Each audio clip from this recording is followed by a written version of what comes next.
Mr. Toastmaster, fellow members and most welcome guests, I have a happy place somewhere in North London.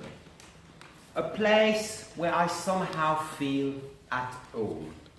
A place that chimes deeply with my inner culture in so many different ways. This place is St. Pancras Station, where France and the United Kingdom meet at the end of the Channel Tunnel line. As I was on the train back from Paris last month, I got lost in thought while looking at the greenery of the French countryside rolling past me. And I got wondering about a couple of things. I was born in France, but moved to the United Kingdom in 2005. And back then, I made one decision. I decided to let go of my Frenchness and to allow it to be influenced and transformed by Britishness, by British culture in any possible ways I could not even imagine. Because deep down I had a feeling, perhaps the differences are not as big as people portray them. But why did I decide to do this?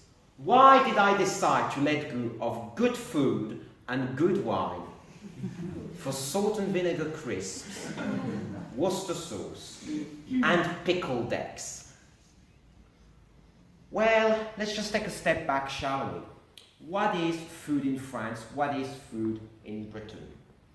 In many ways, I feel kind of the same. On both sides of the channel, you can find my favorite eating place, McDonald's. So the transformation was made easier by these kinds of things. But let's look at it. In France and in Britain, you've got wheat, sheep, beef, they're on both sides. And be it in a pub or in a bistro, you will be able to order steak and chips with some salad on the side. Or, if you get some brie, it will taste the same, whether it's from Normandy or from the West Country. So food in France and Britain doesn't really seem to be that different after all, in my humble opinion. Now, there were a couple of things that surprised me in my first few days of arriving in the UK. Salt and vinegar crisp, and would you like some vinegar with that on chips? That really took me aback. It just seemed so foreign to me. But there's somebody else that seemed completely bizarre to me.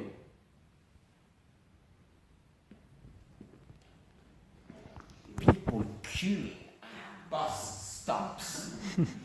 I mean, a bus stop in Paris, where I grew up, was basically a boxing ring where you were fighting each other to get the first to board the bus and actually have a seat.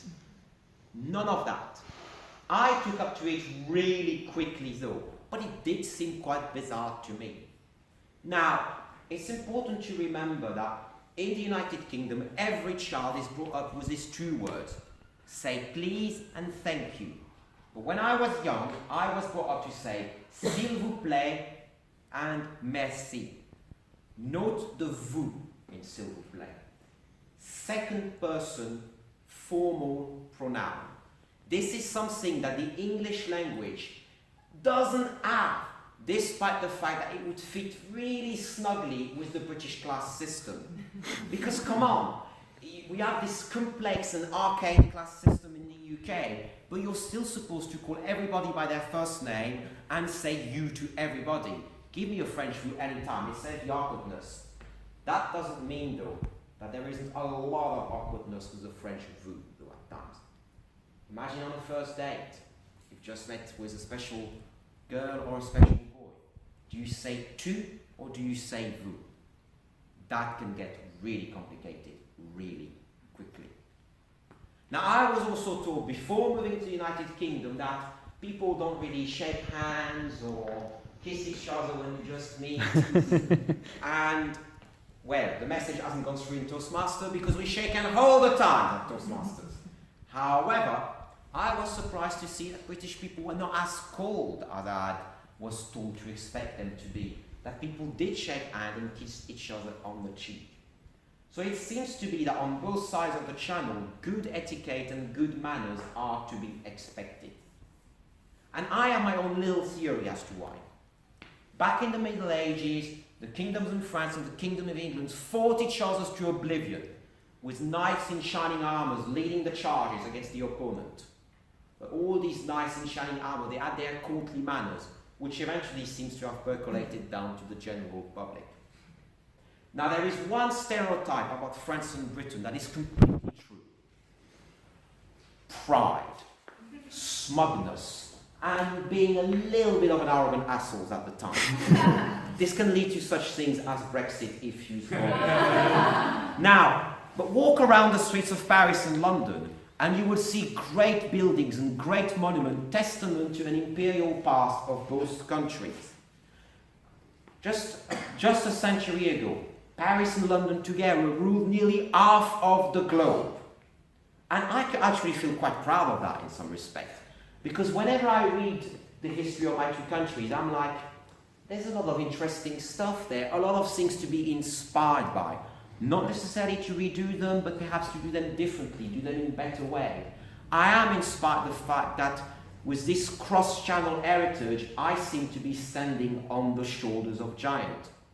And the little nerd in me has got one big point of pride. The Yanks sent a man to the moon.